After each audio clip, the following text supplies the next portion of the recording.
Well, thank you so much, and wow, what a turnout. This is awesome. I have the best job in the world, folks. Martin, I'm not an employee per se. I'm a subcontractor. But I've been doing this for a long time with Martin, and I live very close to the Martin factory. Learned about Martin guitar, first heard about it when I was growing up as a little kid from my father. And I'm so honored and proud to travel with Chris and the guys and present this particular event. So I'm going to play just a short little song for you on, this is a 00. What we have here tonight are models that came out during Chris's career. And this is one of them, pretty limited model, like 27 pieces made. This is the John Mellencamp 00. And it's a mahogany body. And I was just mentioning to Chris, it just blows my mind every time I pick up a small body and realize how powerful and how much volume is coming out of it. So I'll shut up and play something.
Thank you. Thank you, Craig. Good evening. Thank you so much for coming. Thanks to our friends from Firehouse Music for putting this event on. What a great store, right? Cool place to come and hang. So, working with wood is sort of in the DNA of Grand Rapids, right? Used to make a lot of furniture here. Still, Herman Miller is nearby, right? I've had the chance twice to tour the Knoll factory, which is really interesting. Well, thanks for coming. Where did they make the kind of arts and crafts furniture? Was that made around here? The Stickley style? No? So I'm going to talk about my family's business. We've been in the business of manipulating trees for 190 years or so. My great-great-great-grandfather grew up in a small town called, and I butcher this every time, Markneukirchen. So picture in your mind a map of Europe and find Munich and Prague. It's kind of in the middle. His father made furniture in that town at that time, and really up until the wall came down, not that long ago, they made musical instruments in Markneukirchen and in several other towns in that part of Lower Saxony. Markneukirchen was famous then for what I call the flea market Stradivarius. You go to a flea market, and there's a violin, and you look inside, and it says Stradivarius, and you are headed to the Antiques Roadshow, only to find out from one of my friends that this was actually made in Markneukirchen with the Stradivarius name, and it's worth a couple $100. Not a bad violin, not a Stradivarius. We don't know why CF decided to not join his father's family business. We do know that, I guess, over the dinner one night, he goes, "Hey, Pop, I want to learn how to make guitars." Okay, go ask the violin makers. Well, at that point, the violin makers were very dismissive of the guitar. It's not a classical instrument. It's a folk instrument. It's a fad. Don't bother. So somehow or another, his father arranged for him to get a job. He had to move to Vienna, Austria, to work with a gentleman named Johann Stauffer. So his father took him to Vienna at age 15 and dropped him off. And he became one of Mr. Stauffer's apprentices. And some of you may have seen a Martin Stauffer guitar or a picture of one. And if you ever have, don't you think that it's quite possible, if you can picture the Stauffer guitar headstock, that Leo Fender might have found some inspiration in the Martin Stauffer headstock? Because his headstock really does look like a Stauffer guitar headstock. So he works there for several years, decides he's a little bit of an entrepreneur, and is having discussions with a fellow coworker who's older, and they decide to break away and start their own business. And the business failed, but something fortuitous happened. He ended up marrying that gentleman's daughter, and they had a son, and they moved back to Marknerkirchen, and he was ready to hang out his shingle, only to find out that the violin makers had gone into the guitar business. And they used the argument, and it is still the law today in Germany, that if you want to practice a trade or a craft, you must, by law, go through a long, arduous apprenticeship program.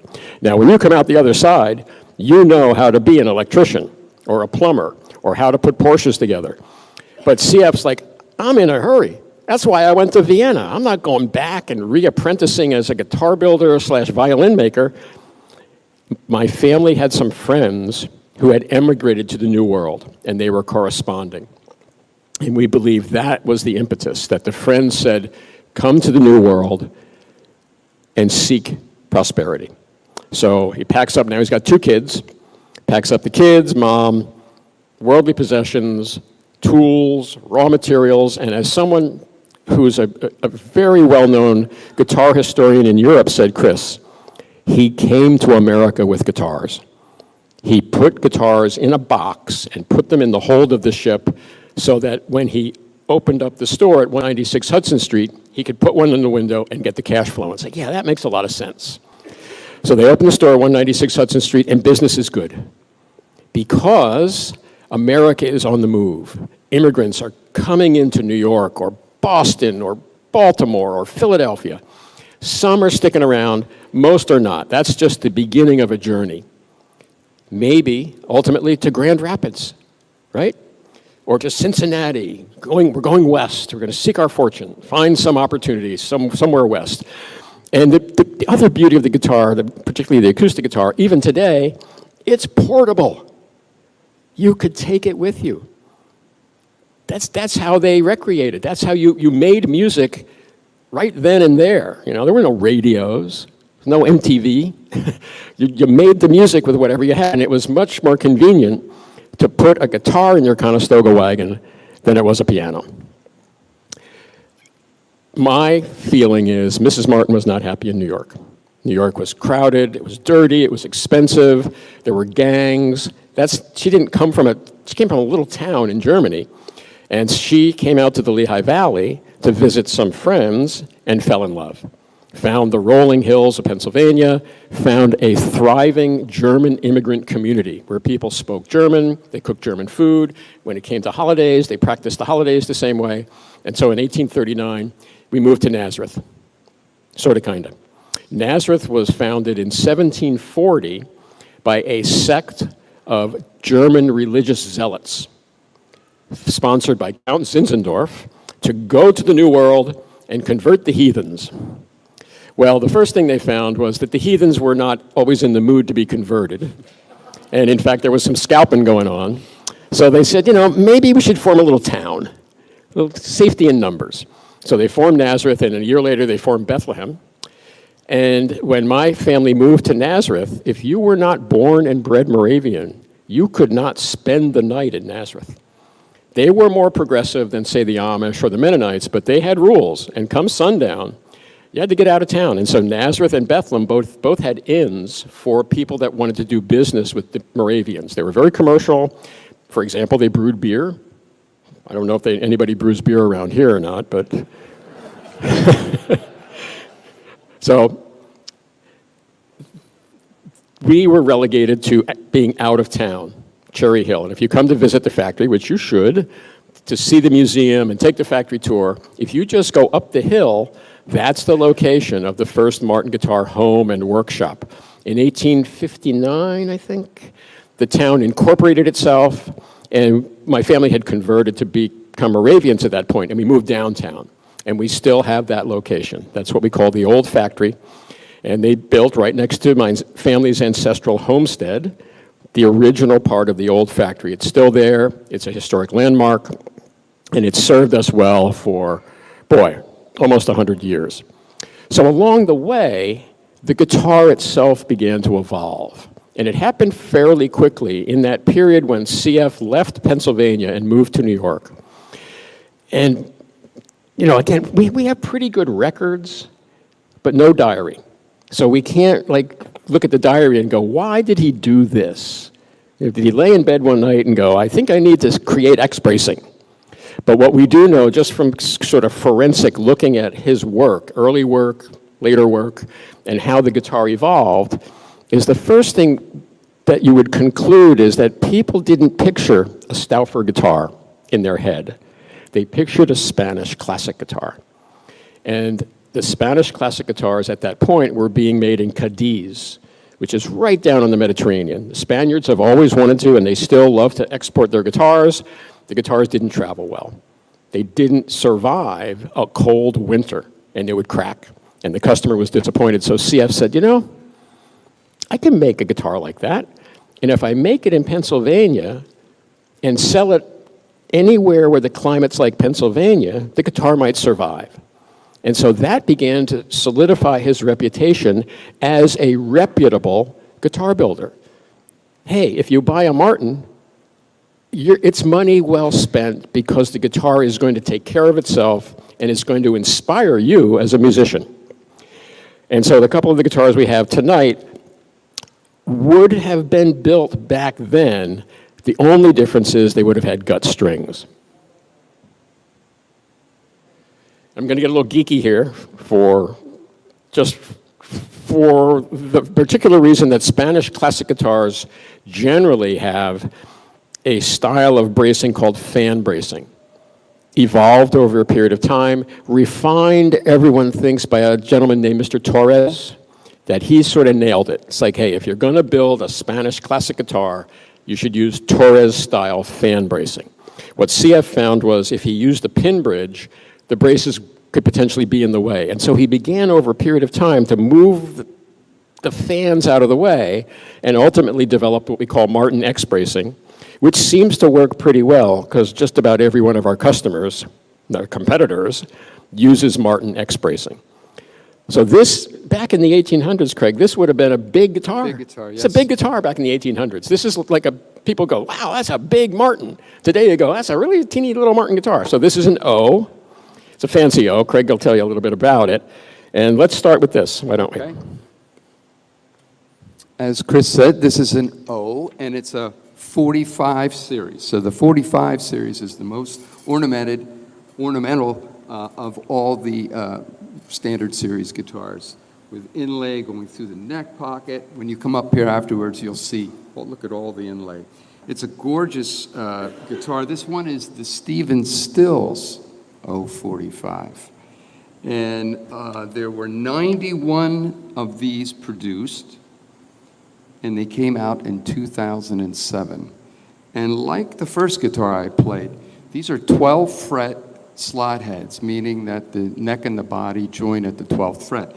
And every 12-fret slot head has a very distinctive sound. It's kind of like a very open, or as our buddy Dick Boak explains, a hollow type. You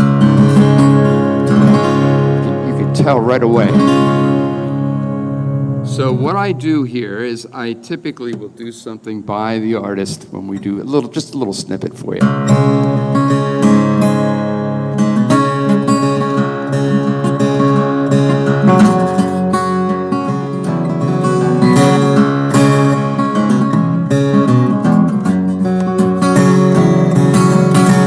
I could be a rambler from the Seven Dials. I don't pay taxes 'cause I never file. I don't do business that don't make me smile. I love my airplane because she's got style. I'm a treetop flyer,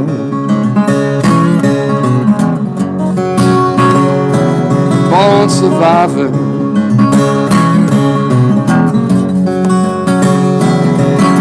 I fly any cargo that you can pay to run. Oh, the Bush League pilots, they just can't get that job done. You've got to fly down the canyon, you don't never see the sun. There's no such thing as an easy run. I'm a treetop flyer, a born survivor.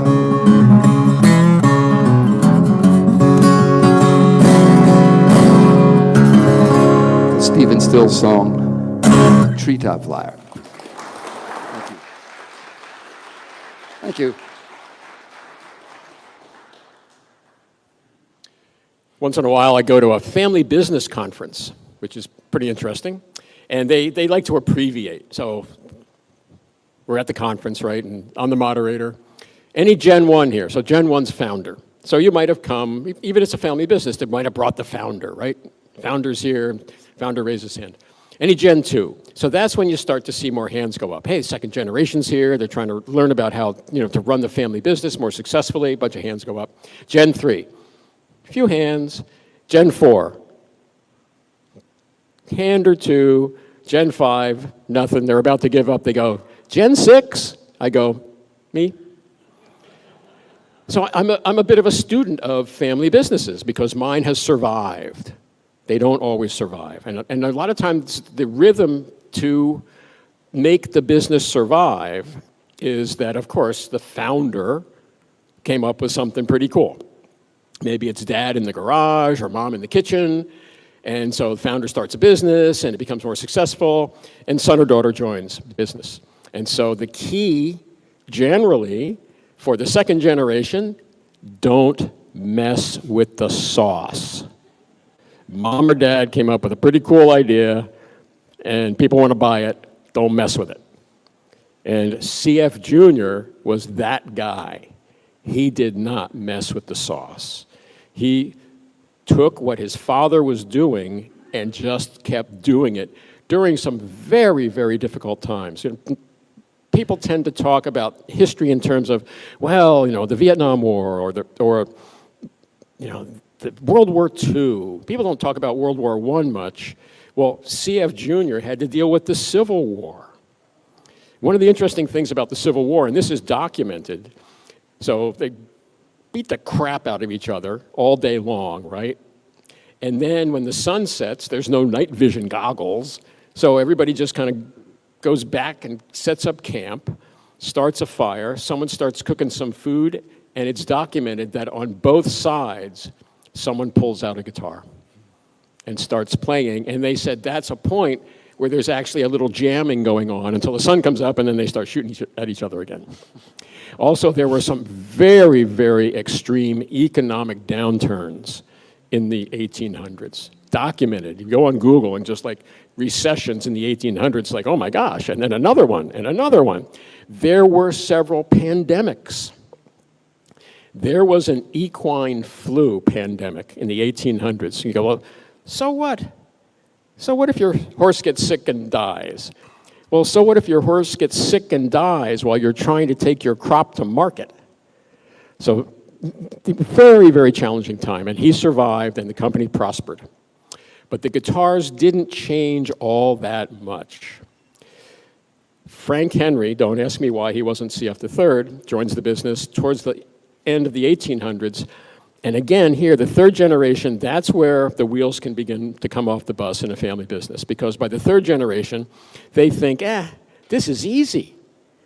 Man, we'll just sit around and cash in the dividend checks. So the third generation often has to sort of reinvent the business. And fortunately, Frank Henry was an entrepreneur, like his grandfather. And he said, okay, this is great, got this nice little guitar business, but I see other opportunities here. And the first opportunity he saw was to make bowl-back mandolins. The bowlback mandolin had come to America with Italian immigrants and become wildly popular. That and the banjo. People would get together and form banjo and mandolin orchestras. Can you imagine? I've never heard one. I don't know if I ever want to. And then, of course, the mandolin was redesigned with a flat or a carved back and a flat or a carved top. And one regret I have is that at some point, really in the late 1920s, when that banjo and mandolin thing went away, we didn't pay more attention to the mandolin, and our competitor in Kalamazoo did. And so today, when you look at a bluegrass band, you certainly see a Martin D28 or a D18, but you don't see a Martin mandolin. Oh well. And then, and this is a more durable story, Frank says, you know, something's going on with this instrument that came to America with Portuguese immigrants who were convinced to go to work in the Hawaiian Islands. And the reason that the entrepreneurs did that was because of the San Francisco gold rush. That there was so much money in San Francisco, and people wanted to treat themselves. And one of the things they wanted to treat themselves with was sugar. And it was arduous to get the sugar from the Caribbean to San Francisco.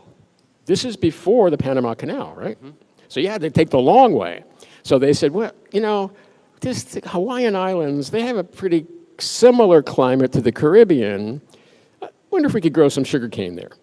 Well, sugarcane harvesting is difficult, arduous work. So they went to Portugal for two reasons. There was a fascinating book, thick book. There was one of the most devastating urban earthquakes in human history in Portugal in the 1600s. And even by the late 1800s, Lisbon in particular had not recovered. And so there were people that were unemployed. The cane folks go to Portugal, put up posters, you know, work available, beautiful climate, bit of a boat ride. But the advantage was that a lot of the people that signed up to take that boat ride to go to the Hawaiian Islands had grown up on boats. Portugal's on the ocean. So they were like, oh, okay, another boat ride, you know, we'll get there. Well, they get there, and some of them were like, we had no idea how hard this work was. So they decide, a couple of them say, why don't we see if we can start a little business making a kind of a Hawaiian version of the thing that I can never remember the name of. Oh. Yeah, right? Yeah. So the ukulele is an Americanized version of an indigenous Portuguese folk instrument. And the ukulele was embraced by the Hawaiian Islanders, and it became part of their musical culture. And Americans were going to Hawaii on vacation. They were taking a steamship. It was a bit of a ride, but they loved it, right? Beautiful climate. It's still America. They take dollars. You don't need a passport. They speak our language, and they'd go home. Well, you could take a couple of pineapples home, but you eat them. You bring a grass skirt. What else could they bring back? Ukulele. And it's still the case today. The number of ukuleles sold to tourists in Hawaii is phenomenal. So Frank says, you know, I could make those things. So we had a dealer in Hawaii selling Martin guitars. He makes a couple samples, sends them to Hawaii, and they come back. Send them back. Dear Mr. Martin, you are one of the best guitar builders on earth. Unfortunately, sir, you don't have a clue when it comes to making ukuleles. So he got distracted, but the ukulele thing kept rolling.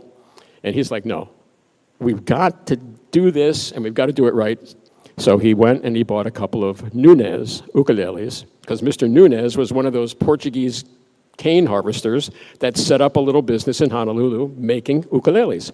And he copied them. And boy, oh boy, the timing was great. In 1914, we sold 15 ukuleles. In 1924, we sold 15,000 ukuleles. We put an entire edition on our factory just to make ukuleles. The demand for ukuleles fell off, again with the Great Depression. Didn't really come back. Came back a little bit in the 50s. Arthur Godfrey played one on TV. So I'll get to the punchline here in a minute. So you're a newbie. You come into Firehouse Music and go up to the counter and you go, I want to buy a guitar. And the gentleman or lady behind the counter goes, you've come to the right place. Mm-hmm. But then it's like they're saying to themselves, I hope I don't have to show this customer every guitar in the store. Do you have any musical heroes? Yes, I do. Like who? Oh, Eric Clapton. Okay, we're going to narrow it down. We're going to show you a black Stratocaster and a triple O size Martin guitar. So you're called a wannabe. You want to be Eric Clapton. Probably not going to happen, but that's okay, because that helps move the market. That's why we do artist models, because we have a relationship and we know that it might inspire you. So Tiny Tim, remember Tiny Tim? Yeah, right? Famous. Yeah. Famous. He's on Johnny Carson. He gets married on Johnny Carson. Well, we have one of Tiny Tim's Ukes in our collection in the museum. So when Tiny Tim was at the peak of his notoriety, the demand for ukuleles was abysmal because nobody wanted to be Tiny Tim. That's the truth. But the ukulele is wildly popular today. And my feeling is the real advantage, and I know the folks here at Firehouse might not want to hear this, but it is an instrument that you do not necessarily have to go to a music store to buy. I have a house in Rehoboth, Delaware. It's a little beach community. And you go on Rehoboth Avenue, every fourth store sells ukuleles. The ukulele is the gateway drug to the guitar. Pete Seeger's first instrument was a ukulele. Jimi Hendrix's first instrument was a one-string ukulele he found in the garbage. So you want to play that one again? Sure. So now we're moving along in terms of the guitars getting a little bigger. Still would have been gut string back then, but getting a little bigger. So you've heard this guitar once, but it's just, and I'm going to talk in a little bit about the Dreadnought, but as these slot head guitars got bigger, the theory was make them bigger in proportion so that we can keep the balance between the bass and the mid-range and the treble. Okay, so I forgot to ask a question I normally ask, is how many Martin guitar owners do we have here tonight? Oh, look at that, Chris. What do you think? That means the rest of you are prospective Martin buyers, right? Those of you already. So as I mentioned before, this is the John Mellencamp guitar. And by the way, we said this is a double O. The other one I played was a single O. We're going to play some triple O's, and we will get to a 4-O or an M size later on. Where does that come from? When CF started building his guitars here in the United States, or America, he built something that he called a size 5, which, as Chris mentioned, was a very small guitar. The numbers decreased. 5 down to a 4, down to a 3.5. As the numbers decreased, the guitars got a little bigger. So when you got to 1, size 1, where do you go after that? Well, they went to O, or aught. Single O, double O is a little bigger, triple O is a little bigger. But those 3 guitars, the single, double, and triple, they all have the same depth. The body sizes get a little bigger as they increase single O to double O to triple O, but the size, the depth stays the same. Very, very comfortable guitars to play. Very balanced. You can hear a very focused tone. They don't have that big, rich, boomy low end that the Dreadnought has, but really that's not what they're supposed to be. So, as I said, we do some of the artist songs, so I'm going to attempt to do a John Mellencamp song for you.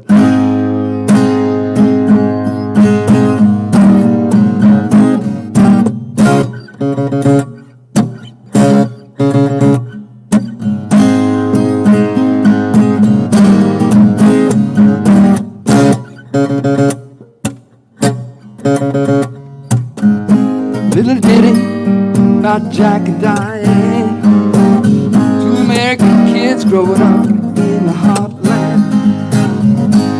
Jack is gonna be a football star, Diane's debutante, backseat of Jackie's car. Oh, life goes on long after the thrill of living is gone. Oh, life goes on long after the thrill of living is gone.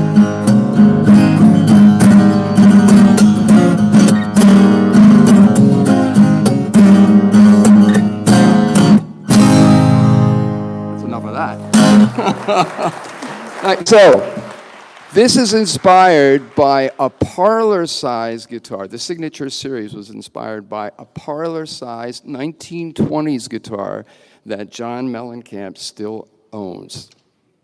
And that's kind of special mahogany there, right? That's got that little curl to it. Yes, it's a beautiful flame mahogany. So when you get up here, you'll look at, don't forget to look at the backs of these guitars. There's a couple of surprises, for sure.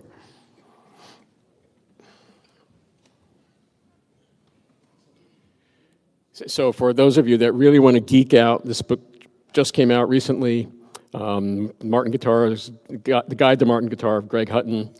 It only brings you up to 1969.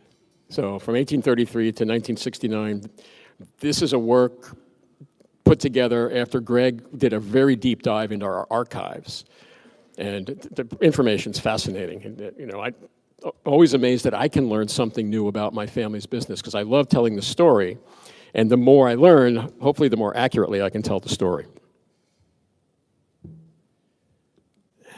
So I would always, I'd give tours of the museum, and I'd get to that point in the museum where the guitars were looking the same. They were 12 fret, slot head, wide flat fingerboard.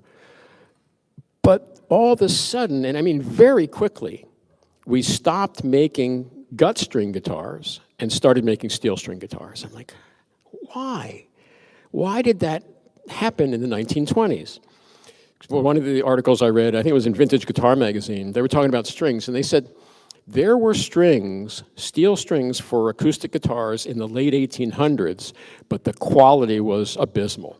And because they had been making gut strings for hundreds of years, firstly for bowed instruments, they had figured out how to make them.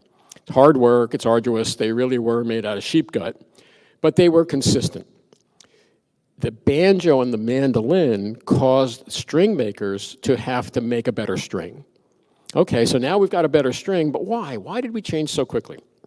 I have a friend in Nashville who not only has a very nice vintage guitar store, and he's a Martin dealer, he is one of the world's most knowledgeable guitar historians.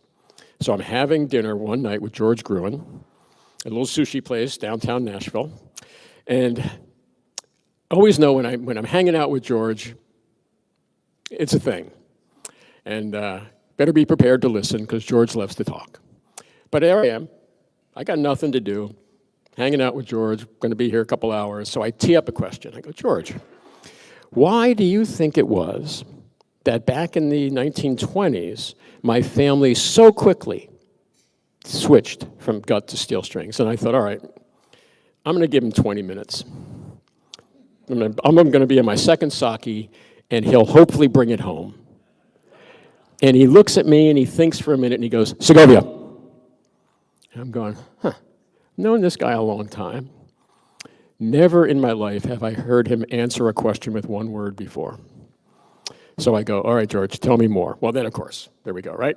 He goes, yeah, so Chris, the way it was going was you had, very secure position as an American builder of fine gut string guitars styled after the Spanish. And you had some famous artists, including a gentleman named William Foden, who was, in his day, maybe like an Eric Clapton, right? And I said, okay, George, and then what? Well, then Andres Segovia comes to America on tour. I'm thinking, Andres Segovia, my grandfather, Mr. Martin, wanted me so badly to go to his alma mater for college. And my parents were divorced, but whenever I went to visit him, he would drag me down to Princeton. We're going down to Princeton. I know, Pop, we're going down to Princeton this weekend. We're going to see a football game, I know. And I'm going to show you the eating clubs, and I'm going to show you the campus. I know, we do this drill a couple times a year, and you're going to go to Princeton someday. I said, well, we'll see how that goes. So the one weekend, he goes, we're going down to Princeton. I go, oh, it's a surprise. But we're going to hear Andre Segovia perform, and then afterwards we're going to go get a chance to meet him. I thought, well, that's pretty cool. So when I was young in McCarter Theater, I got to see old Andre Segovia play the guitar, and he's a virtuoso, and I got to meet him. Very cool. I'm thinking, I met Andre Segovia. He was an old man.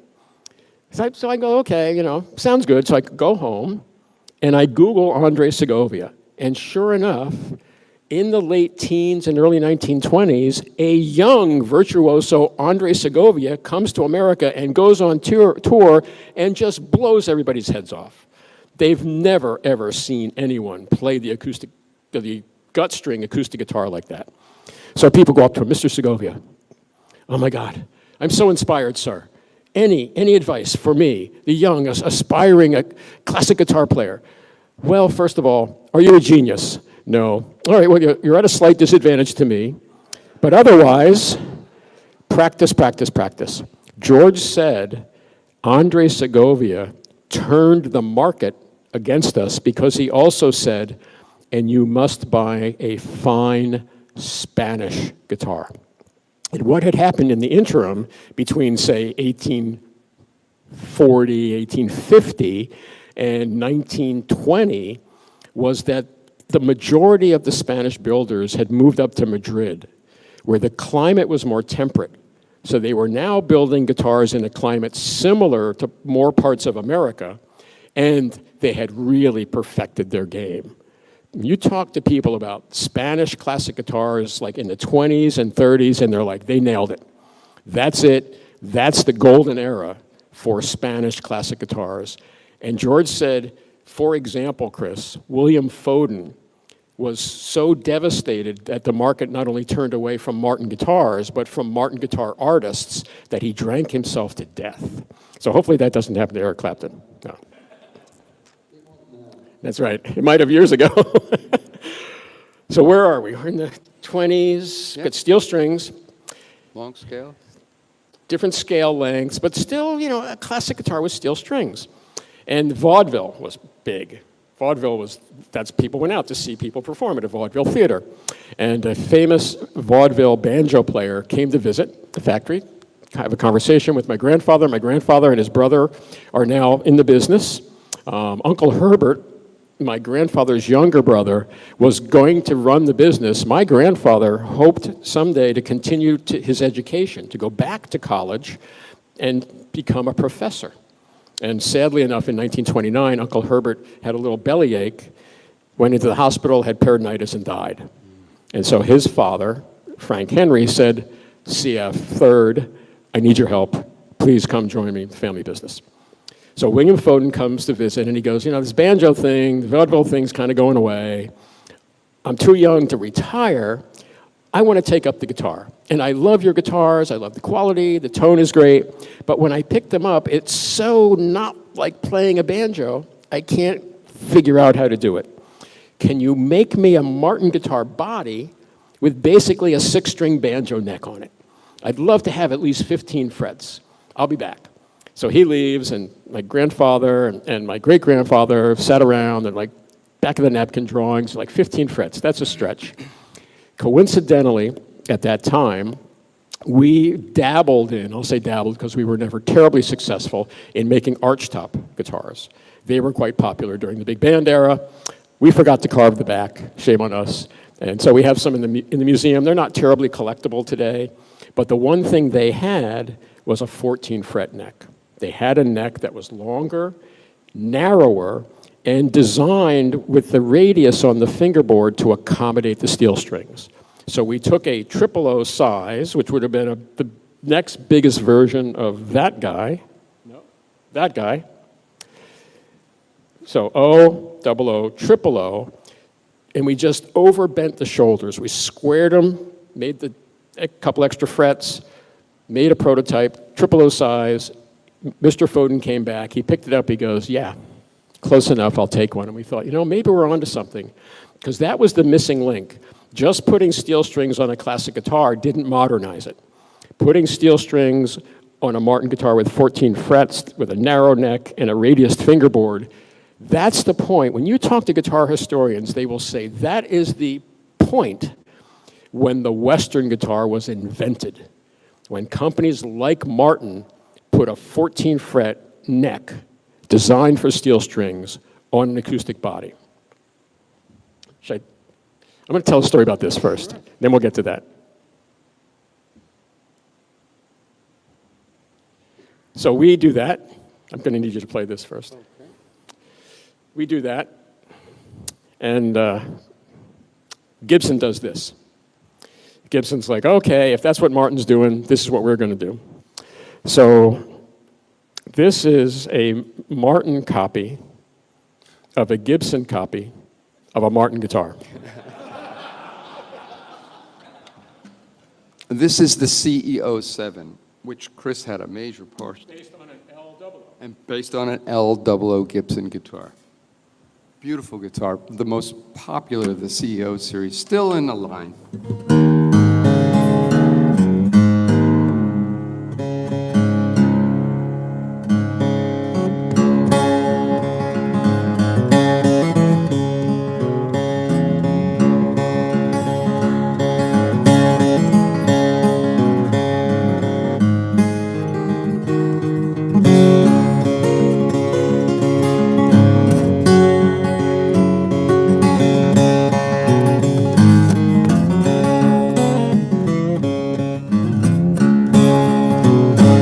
I got one kind favor I'm gonna ask of you.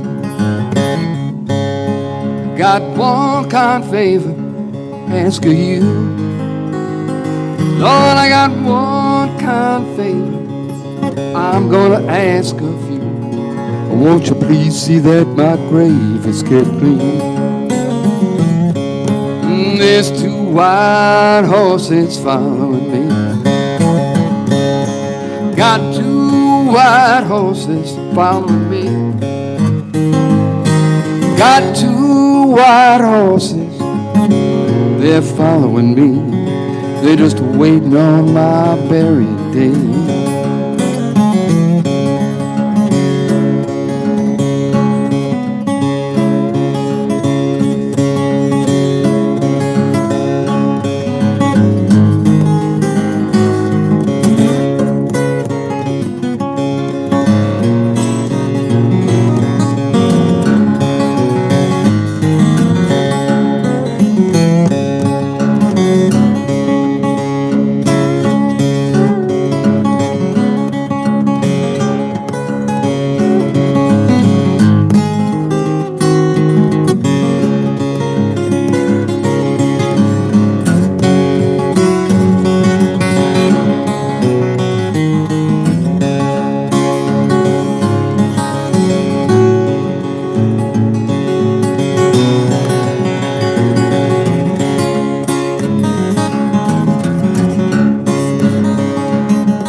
Now this guitar is long scale. The guitars we played up to this point they're short scale, 24 3/4. Long scale, 25 1/2. A little more. There'll be a quiz on this later. A little more projection from the long scale guitars. What do you think? 10 years it's been in the line? Yeah. I do think it was pretty funny. I did this as a joke. And the market responded, right? We've sold a ton of these. There was a point for many years when we were selling these things as fast as we could make them. Gibson wasn't even making this body shape anymore. And I think someone went to someone at Gibson and said, you know, we should reissue that. Martin's selling a lot of copies. All right, we're going to get to the triple O. Okay. I know you've been dying to, so here's the This is it, and it's hit. So here's a guitar that we modernized in 1929, and it's still relevant, almost 100 years later. It's amazing. So this all resulted from Perry Bechtel's visit, as Chris explained. And this one is an Eric Clapton model. It's the Navy Blues guitar. Came out in 2014. There were 181 of these produced.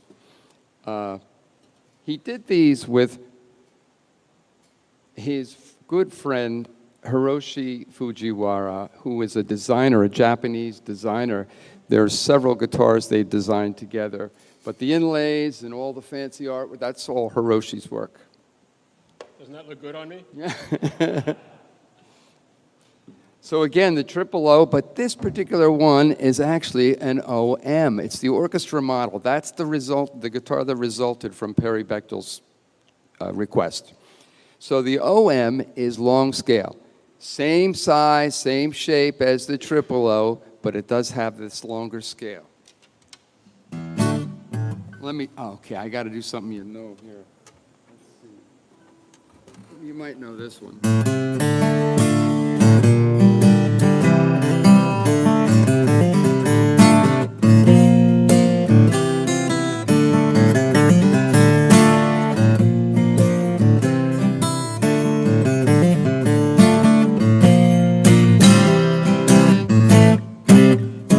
What we do when you get lonely, nobody waiting by your side. You've been running, hiding way too long. Guess it's just your foolish pride. Layla, you've got me on my knees, Layla. I'm begging, darling, please, Layla. Darling, won't you ease my worried mind? From the MTV Unplugged. Thank you. And there's some anniversary of that. This is like an anniversary year of Eric Clapton being on MTV Unplugged, right? Yeah. So what's the difference between this and the black one? Why did we bring two of the same guitar other than, would they sound different if they're painted different colors? Yes, they do. There's a little darker sound here. This is one that I missed out on. It's called the Bellezza Nera, Black Beauty. There were two in the series. Again, Fuji, he helped design this guitar. And there's the Bellezza Nera, Bellezza Blanco, the white one and the black one. White Beauty, Black Beauty. This is a triple O with the short scale. Let me see here.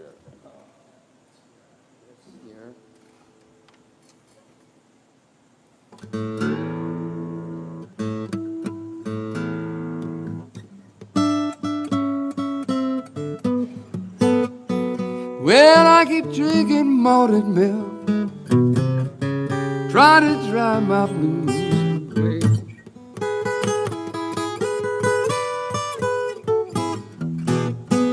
Oh, I keep drinking malted milk, trying to drive my blues away.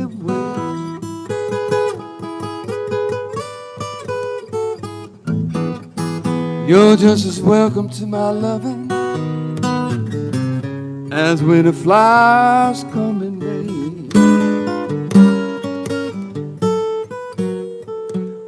Malted milk, keep rushing to my head.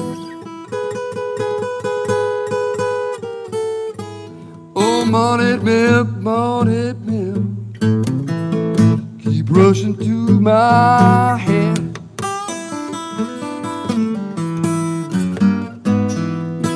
Got a funny, funny feeling, head standing straight up on mine.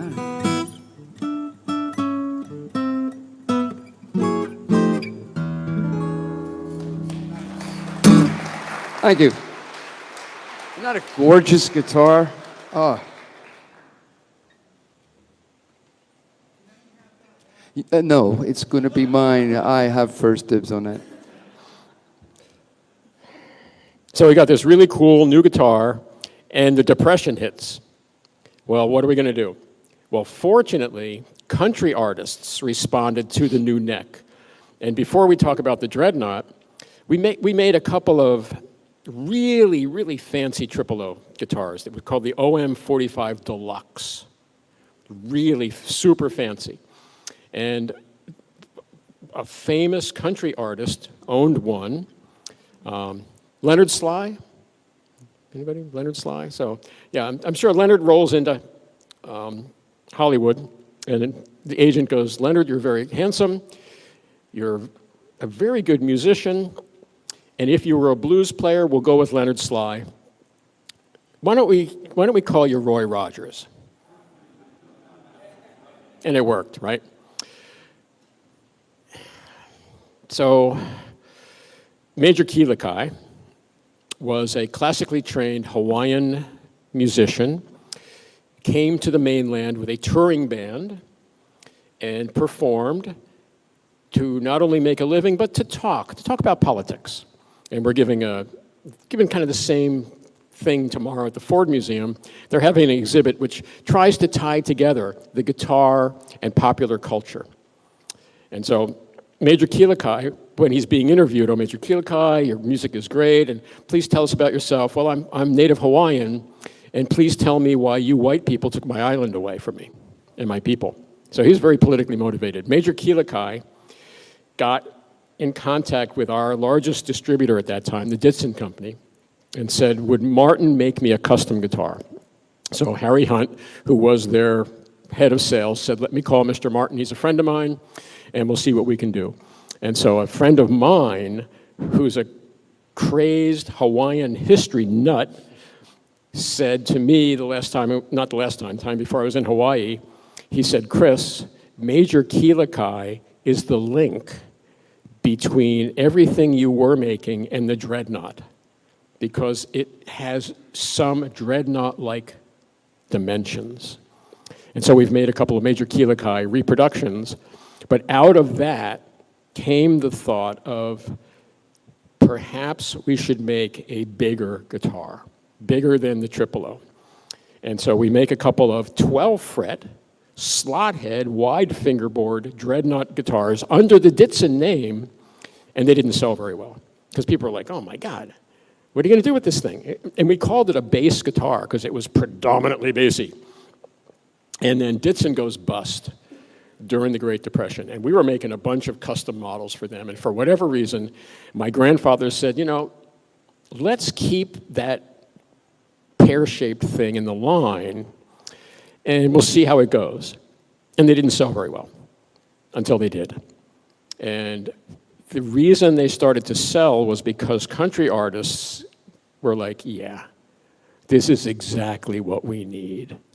We're playing out in a Grange Hall, 500 people, maybe there's a vocal mic, there's certainly no way to amplify the sound of the guitar except with the guitar. And that big old Dreadnought, if you started whomping on it, people could hear it. Plus, there's something about the look of a Dreadnought that's pretty imposing." So what do we have tonight for Dreadnoughts? It's the 45, it's the John Mayer.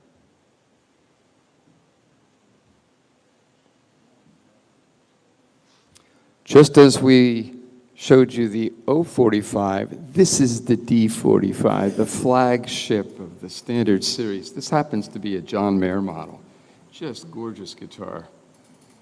Absolutely. You got to come up closely and look at these guitars. So now you hear that big, full, rich tone that Martin is so famous for. You can pick that out when you hear a record or you listen to the radio. You hear it right away.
Thank you.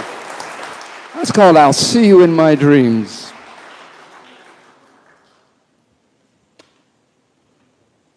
I had a really, really great opportunity. I was in London with Dick Boak when we were done with the events, 3-day event. We went out to the West Side and we went out to British Grove Studios and we spent the day with Mark Knopfler. And it was, one of the highlights of my life. Sat there in the studio, ate lunch together. Then we went in and Mark said, "Do you want to have a play?" And it's like, yes. And he had all those iconic guitars. Plus he handed me a 1935 D18 that one of his fans gifted to him. He said, "What do you think of this guitar?" And it was just light as a feather and just brilliant sounding. He said, "What do you want to play?" I said, "Can we play I'll See You in My Dreams the way you did it with Chet Atkins?" So that's what we did. Still, just to think about it is like, my goodness. My dad joined the business in 1955. It was right around the time that he and my mother married, and I think that there was a baby on the way and he needed a job. That's my theory. And he was very fortunate in his timing because he caught the beginning of the folk boom. Started in New York City, in Greenwich Village, and then, say, in the early 60s, it began to migrate to Southern California. And we began to make a lot of guitars for folk musicians because a lot of them played Martin guitars. My friend Terry went to Leigh, and he said, "Chris, when I was at Leigh in the 60s, there was at least one touring folk band playing somewhere on the campus every weekend." So I'll tell a quick funny story about a friend of mine, Henry Diltz. Henry, I had lunch with him. I said, "Henry, I've read the stories." He goes, yeah, it's true. Okay, so Henry's in the Modern Folk Quartet, and they're going to be the next Kingston Trio, until they weren't. And the band's like, "All right, this isn't working. We got to go get real jobs." So they divvy up the last, checks from the gig that wasn't paying very well. And the one bandmate says, "Maybe I'm going to give photography a shot. It's an arty thing." And Henry goes, "What are you going to do?" "I'm going to go down to the pawn shop, buy a used camera, see if I can, make a living." Henry goes, "I'll go with you."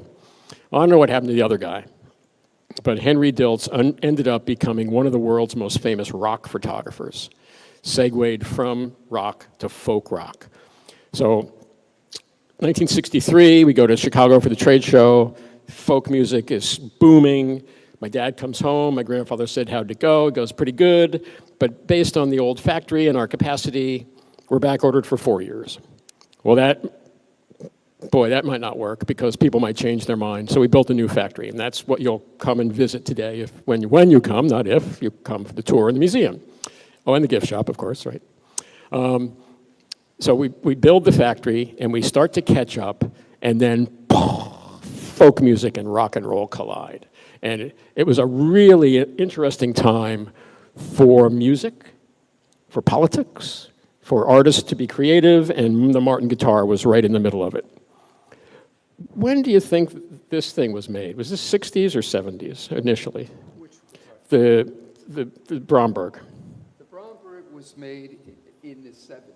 70s. Yes, 1970s. So maybe we should talk about that one first, right? It's 1960-ish. Yeah. So another time I'm in Nashville, and I'm at a NAMM show, and in the line are Walter and Christy Carter. Walter and Christy used to work for George Gruen, then they split off. So there's George Gruen's store and Walter and Christy's store. They're both cool. They're both worth going to.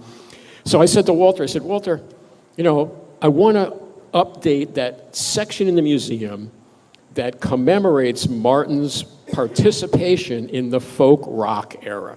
Okay, what do you want to do? I want to buy an early 60s Les Paul. He goes, "No, you don't." I go, "No, I don't. Why not?" "Because you want to buy a late 50s Les Paul. The Les Paul changed from the 50s to the 60s. "Oh, okay." And he said, "You want a good one, right?" I said, "Yeah." He goes, "All right, 200,000. Like, what? I had no idea. Oh, what about a 60s Strat? He looks at his wife. She goes, 35 grand. I'm like, wow. And then Walter goes, you know, Chris, you want a vintage guitar that's electric from that era that was used by a Martin artist. I said, yeah, that's what I want. He goes, let me just get you a Rickenbacker 12-string that Roger McGuinn played, and that's what we have in the museum. We do have a Les Paul and a Strat. They're vintage reproductions. So this is a back-of-the-napkin story, right? Yeah. Yeah. So this is the Roger McGuinn 7-string guitar. So where does the 7th string come from? You see this little hole right down there? It's the G octave string. So we don't have a full 12 string, we have a 7 string.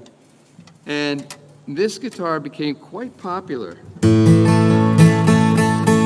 because it has that sound. That's the string that Roger plays mostly on. All of his leads.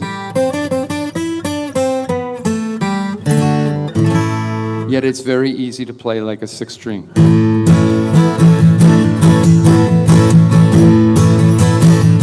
The reason why, oh, I can't say, I gotta let you go, babe, and right away.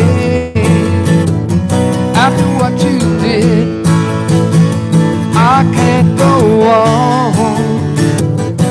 I probably feel a whole lot better when you're gone. Maybe for a long time you had me believe that your love was all mine. That's the way it would be. Oh, but I didn't know you were putting me on. And I probably feel a whole lot better when you're gone.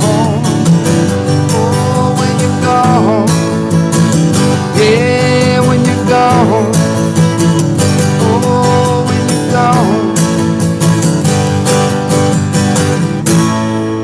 You hear that extra little twang when you're strumming those strings? Of course you might.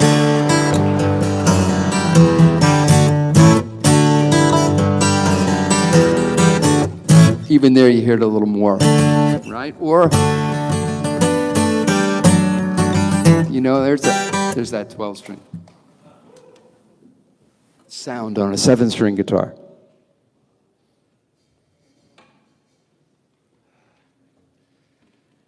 So back in the 60s and 70s, it was a smaller world. There were very passionate guitar builders, some of whom are still building guitars, but a lot of them cut their teeth back then. They were hippies, and they just decided to get into it. And some decided to get into repairing, some into building. And then the musicians would always, you know, there was a small community. People would talk. So on the West Coast, there was John Lundberg, and on the East Coast, there was Matt Umanoff, and the artist in the middle was David Bromberg. And I had talked earlier about the Martin archtops. Well, the one good thing about not carving the back is that they said, hey, why don't we take one of those Martin archtops that nobody wants and take the archtop off and put a flat top on it and reorient the neck and see what it sounds like, and David loved it. Yes. So this became the 4.0, introduced in 1977, or the M size. And if anybody knows why those two numbers and letters and numbers are all mixed up, I'm not sure what that was. But at any rate, I have a custom shop model of this guitar. I love it. One of the reasons I like it so much is it has the same depth as the 000. The top is a jumbo-sized top, but because that depth is the same, your arm isn't sticking out really far. So it's ideal. It has a little more low end than the 000 as well. And what I like to do for you is something that, you know, this is a perfect job for me. I have such ADD. I can be all over the place with this.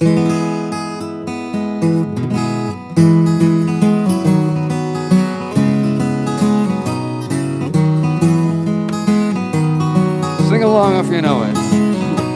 Well, I knew a man, Bojangles, and he danced for you. Worn-out shoes, silver hair, ragged shirt, and baggy pants. the old soft shoe. He jumped so high, he jumped so high. Then he lightly touched down.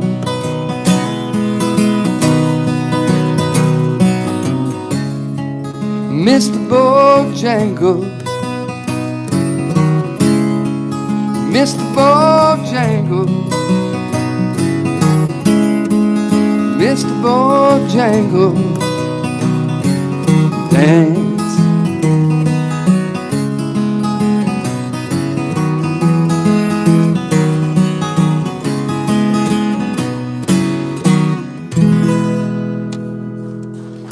Lovely guitar. Thank you. Bromberg, listen to Bromberg's version of Mr. Bojangles. Very cool. I joined my family's business 49 years ago. I know. I can't wait to get my watch next year. You know how much I like watches. So I think I'm the only Martin employee that was never interviewed for a job. I just showed up one day and no one told me to go home. And I thought, this is pretty cool. Joining my family's business, but it's not doing too well. My dad made 4 acquisitions, 3 failed. One was brilliant. He bought the Darko String Company, and we still make strings. And the folk rock thing was starting to peak. And now, had we been in the hair metal electric guitar business, the 80s would have been great for us, but we weren't.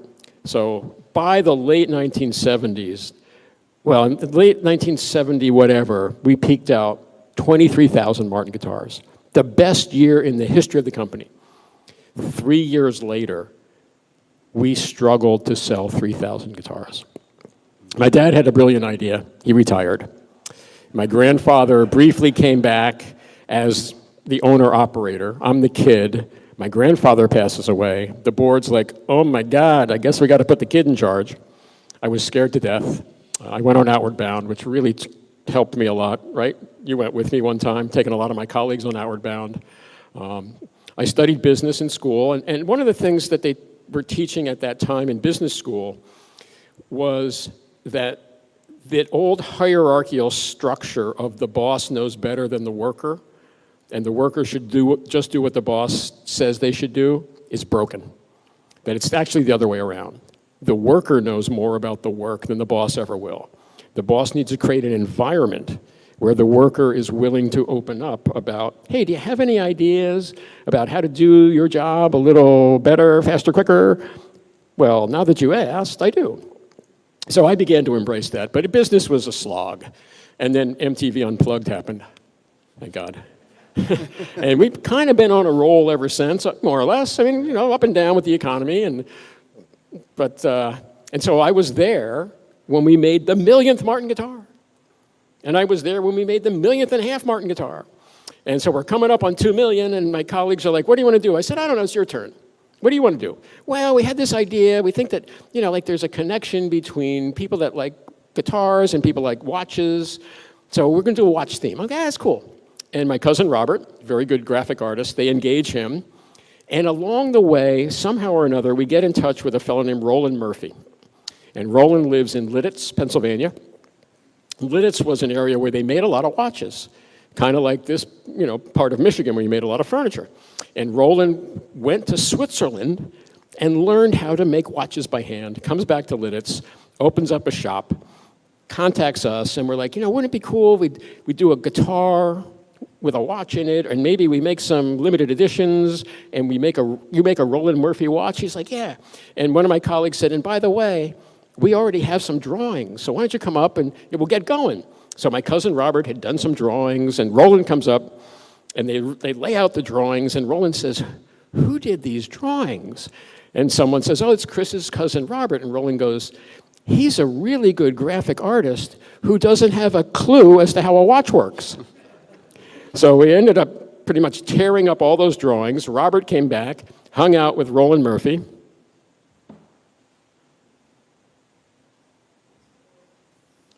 And this is the end result. This guitar was not supposed to be here. Nope. We were supposed to bring the D200. We had a trade show in Anaheim, 2.5 weeks ago? We had the D200 there, and as of yesterday, the truck with the D200 and all the other prototype models is broken down somewhere between Anaheim and Nazareth. So I stole this from the museum. This guitar doesn't travel very often. This is pretty special.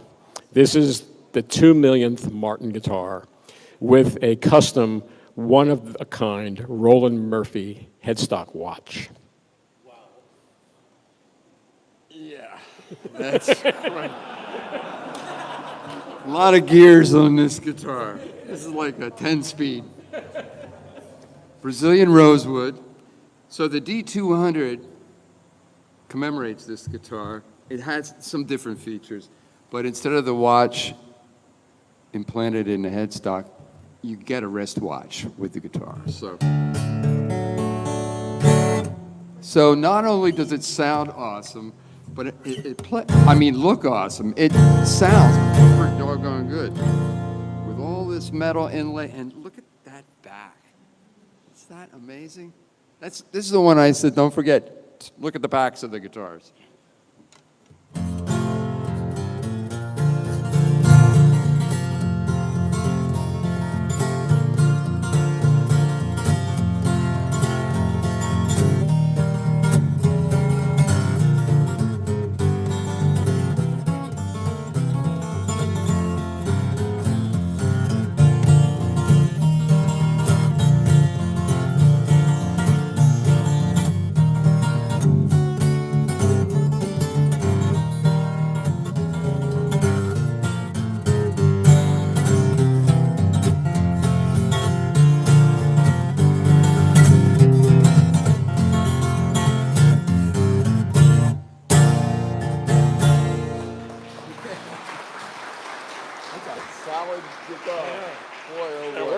Yeah. I can take that back to the room and lift weights with it. All right, Craig, I'm going to bring it home here. After I'm done talking and he's done playing, he'll be glad to answer any questions as a group. Then we're going to break it up. I'm going to sign some stuff. You're going to chat about music and the technology you use. Sure. We'll be here for a while. So now we're coming up, what, a year and a half ago, 2 years ago. Now we're coming up on guitar number 2.5 million. All right, Chris, what do you want to do? I don't know. What do you want to do? All right, so they kick it around. They're like, we have an idea. I'm like, that's a pretty cool idea. So I said, and why don't we make two? Why would we make two? Well, maybe one day we'll sell one. Plus, if we make two, we can keep number 2.5 million in the museum, and I can travel with number 2.5 million and one. So that's what this guitar is. This is the 2.5 million and one Martin guitar ever made. So, what's going on here? You got to look closely. This is palladium. Yep. Palladium pickguard. This is an etching of the street grid in Lower Manhattan in 1833. Hard to see, but right there is a ruby. That's 196 Hudson Street. That is the location of the first Martin guitar workshop in America. 190 years ago, on November 6th, 1833, the boat from Bremen docked in New York City. My family walked off the boat, and that evening, this is the night sky they saw. If they were to look up from Lower Manhattan, and there were no clouds and no moon that night, this is the exact constellation they would have seen from 196 Hudson Street. Isn't that cool? Mm-hmm. All right, Craig, bring it home. Okay. Again, Brazilian rosewood and 460 odd diamonds in the top of this guitar.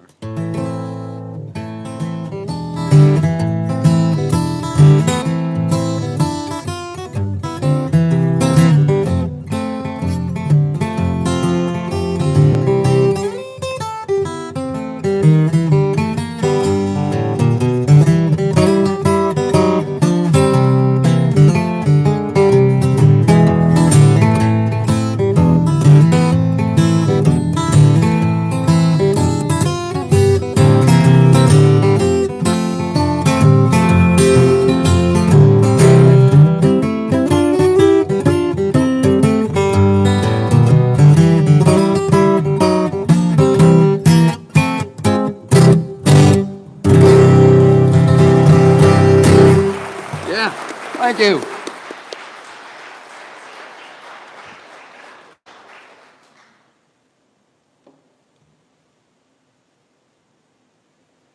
So before I thank you all for coming, this is an opportunity for, if you have a question, that you could ask me the question now, and we can all benefit from my answer. And often when I say that, people, they stare at their shoes, they look up at the ceiling to see if there's any frescoes painted up there.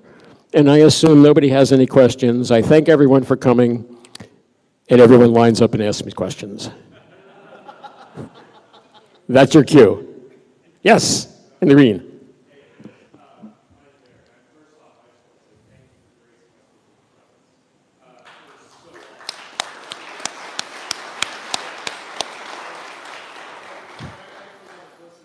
Oh, thank you. My pleasure. Yeah, right, yep.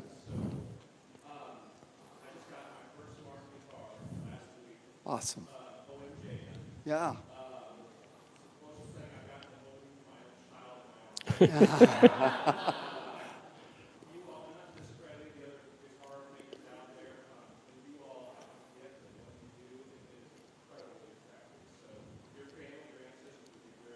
Thanks. I have a lot of good help.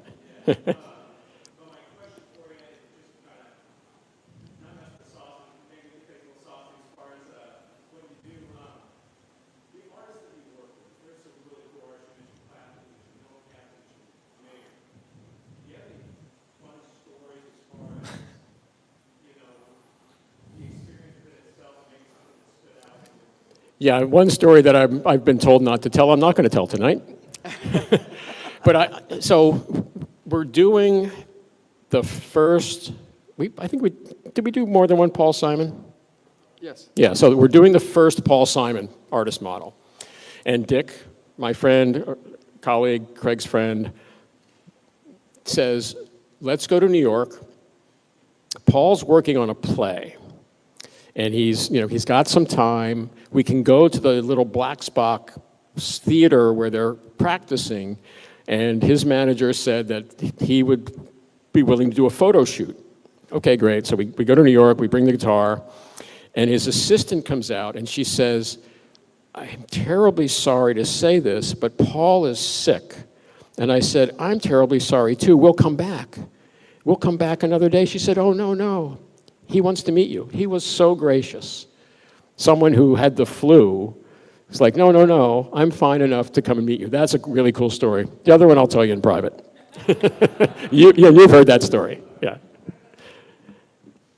Yeah. You in the back, and then, yeah.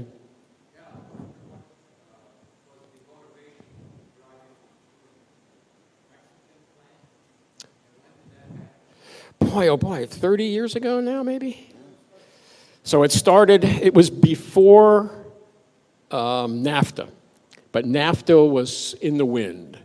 And we get solicited by someone in St. Louis who said, I have a connection with a family in Mexico that wants to have this one son get into the maquiladora business.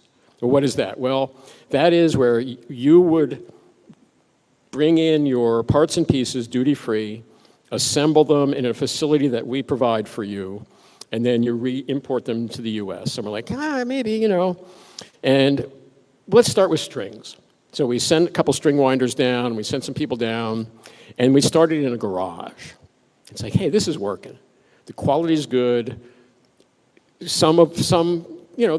business is competitive. And in Nazareth, we're not a cheap date. And we just saw that if we don't find a better, cheaper, faster way to make medium-priced guitars, we're not going to be in that business. And so then we started with the Backpacker. The Backpacker was first, and then we started with the X Series, and it's just grown. And I'm very proud. We have some people in that factory that have been there for 30 years. Yeah. Next.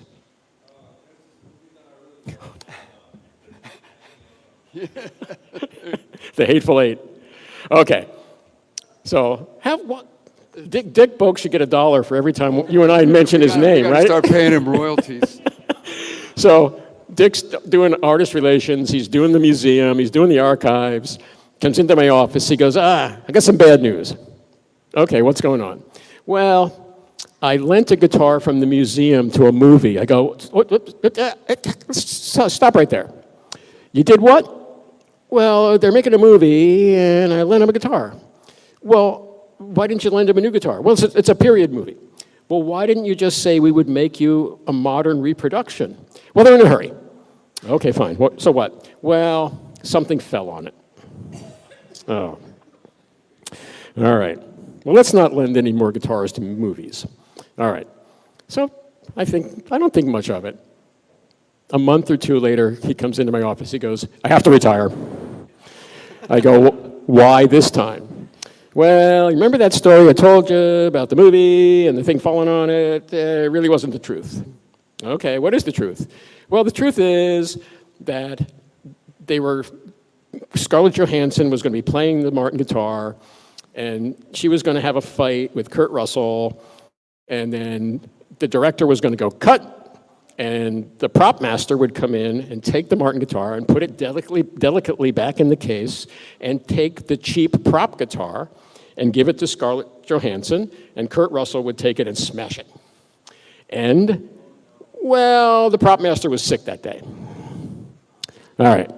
So then I'm in Los Angeles hanging out with my friend Matt, who happens to be in the movie business. And I tell him the story. And he says, who did you say the director was? I said, the director was Quentin Tarantino. And he looked at me and he said, oh no, Chris. Quentin knew exactly what he was doing. He wanted to see the look on Scarlett Johansson's face when she smashed that old antique Martin guitar. So we have a box of guitar parts that are the end of the story. And we are not lending any more guitars to museums or to movies. We do lend to museums. Yes? Back in the 20s, when the banjo craze was happening, Yep. I got 1926 SS Suhr, and I was told that it was contracted that they had, because of their writing, I have a banjo name, that they contracted Martin to build it. I wrote to that, that was just like it. It's a banjo. No, it's a guitar. Oh, it could be. Yes, we did. Yes, we did make some guitars and ukuleles for SS Stewart. So yes, it could be. Yeah, we did that back in the day. When our brand wasn't quite as powerful, we made them for Wanamakers, we made them for SS Stewart, so it very well could be. That's pretty cool guitar, yeah. That's cool. You didn't bring it tonight, did you? Oh, you should have. No, it's been fun to see. All right, next time I'm here. All right. But, yes. So my daughter's 18. She's graduating from high school any day now. She's counting the days down. She's going to Syracuse University to major in journalism. And as she reminded me last night, she said, yes, Dad, did you forget I'm going to minor in business? So we'll see. The other stories you always hear about a family business is the kid that feels obligated to join the family business. I want her to feel excited to join the family business, not obligated. All the way in the back. You're going to have to shout, though. Yeah, so what is Martin's approach to balancing affordability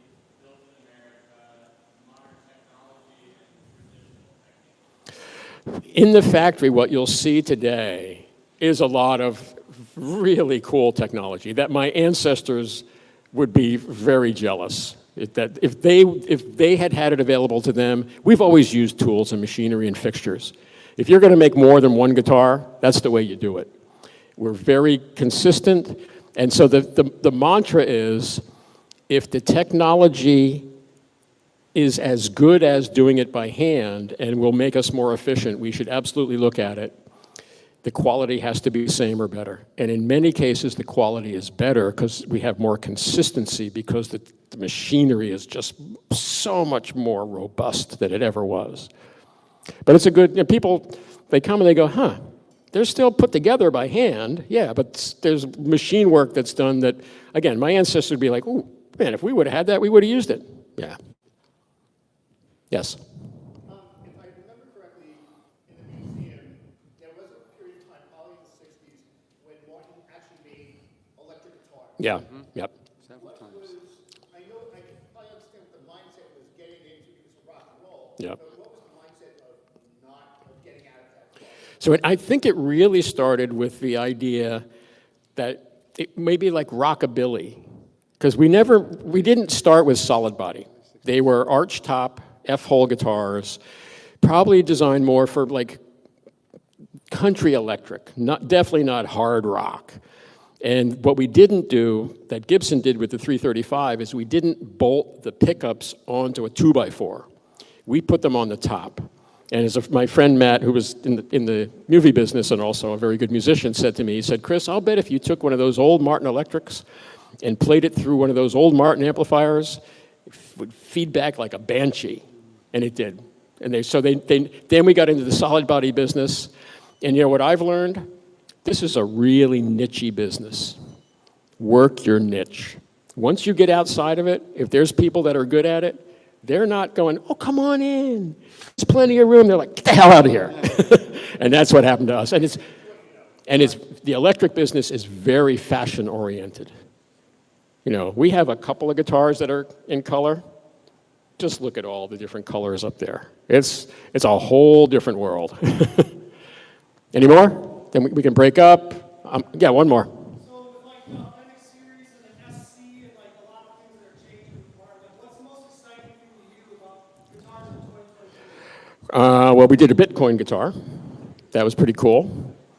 No one's quite sure what a Bitcoin guitar is, but I'm not quite sure what a Bitcoin is, so there you go. I'm very excited about alternative materials because I have no choice. This is a multi-generational business, and if I just go, well, if we can't get Brazilian rosewood, we're just going to close the factory, that's not looking to the future, that's looking to the past. And I am a huge fan of alternative materials, and I think, Jerry, it drives some of my colleagues crazy because they think I should be the one that goes, it has to be Brazilian rosewood. I don't care. If it can make a guitar out of it and it sounds like a guitar, let's go for it. Thank you so much for coming. We're going to be here. Cheers. Thank you.